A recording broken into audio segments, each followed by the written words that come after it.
Halo, kembali lagi bersama saya Intan Permatasari NPM 5020 189 kelas 4I Prodi PGSD. Baiklah, pada video kali ini saya akan membawakan materi tentang proses pembelajaran berdasarkan standar proses kurikulum 2013, kurikulum darurat, dan kurikulum paradigma baru. Baiklah, sebelumnya saya akan menjelaskan terlebih dahulu apa itu standar proses. Standar proses adalah standar nasional pendidikan yang berkaitan dengan pelaksanaan pembelajaran pada satuan pendidikan.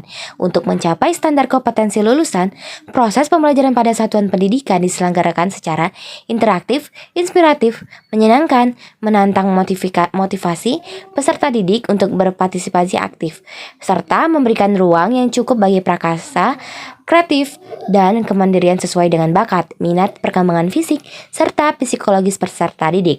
Standar proses kurikulum 2013, pembelajaran pada dalam kurikulum 2013 terdiri dari A. Pendekatan saintifik pada proses pembelajaran, yaitu pengertian,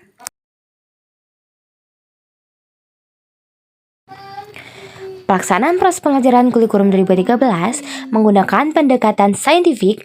Pembelajaran yang dengan metode ini dapat didefinisikan sebagai pembelajaran yang dirancang sedemikian rupa sehingga peserta didik secara aktif mengkonstruk konsep, hukum, dan prinsip melalui tahapan-tahapan mengamati atau mengidentifikasi untuk menemukan masalah, merumuskan masalah, mengajukan atau merumuskan hipotesis, mengumpulkan data, menarik kesimpulan, dan mengomunikasikan konsep, hukum, dan prinsip yang ditemukan. Pelaksanaannya, pendekatan ini menekankan pada 5 aspek penting, yaitu mengamati, mengaya, mencoba, menalar, dan komunikasi. 2. Keterkaitan antara langkah pembelajaran dengan kegiatan belajar dan maknanya. 3. Karakteristik pembelajaran dengan metode saintifik sebagai berikut. A. Berpusat pada pesiswa. B. Melibatkan pada keterampilan proses sains dan mengkonstruk konsep hukum atau prinsip. C. Melibatkan konsep-konsep kognitif yang potensial. D. Mendapat mengembangkan karakter siswa. 4. Tujuan pembelajaran dengan metode saintifik. A. Untuk meningkatkan kemampuan intelektual. B. Untuk membentuk kemampuan siswa dalam menyelesaikan suatu masalah secara saintifik dan sistematik. C. Terciptanya kondisi pembelajaran yang menyebabkan siswa merasa bahwa belajar itu merupakan suatu kebutuhan. D. Untuk mengembangkan karakter siswa. 5. Prinsip-prinsip pembelajaran saintifik. A. Pembelajaran berpusat pada siswa. B. Pembelajaran membentuk student self-concept. C. Pembelajaran mendorong terjadinya peningkatan kemampuan berfaktor siswa.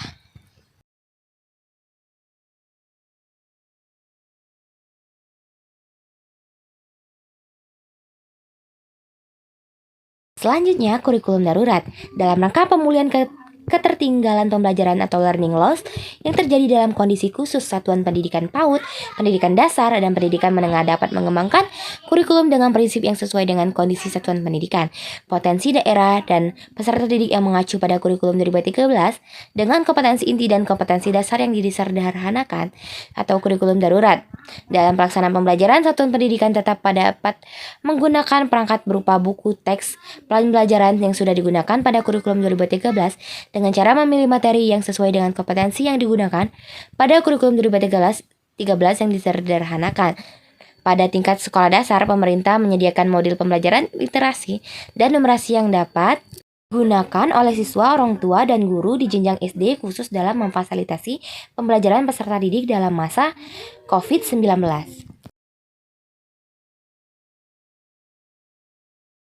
Selanjutnya, paradigma baru.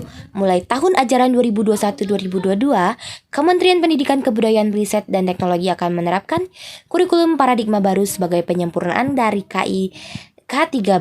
Kurikulum paradigma baru ini akan berlakukan secara terbatas pada seluruh sekolah penggerak yang ada di Indonesia.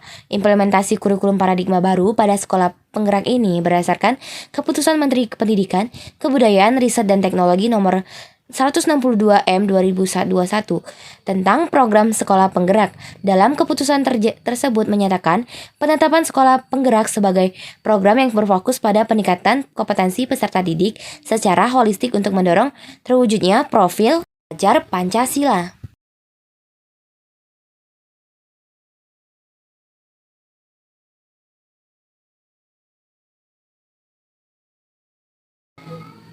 Contoh hal yang baru dalam paradigma baru. Pertama, struktur kurikulum, profil pelajar Pancasila menjadi acuan dalam mengembangkan standar ISTI, standar proses, standar penilaian atau struktur kurikulum, capaian pembelajaran, prinsip pembelajaran, dan asesmen pembelajaran.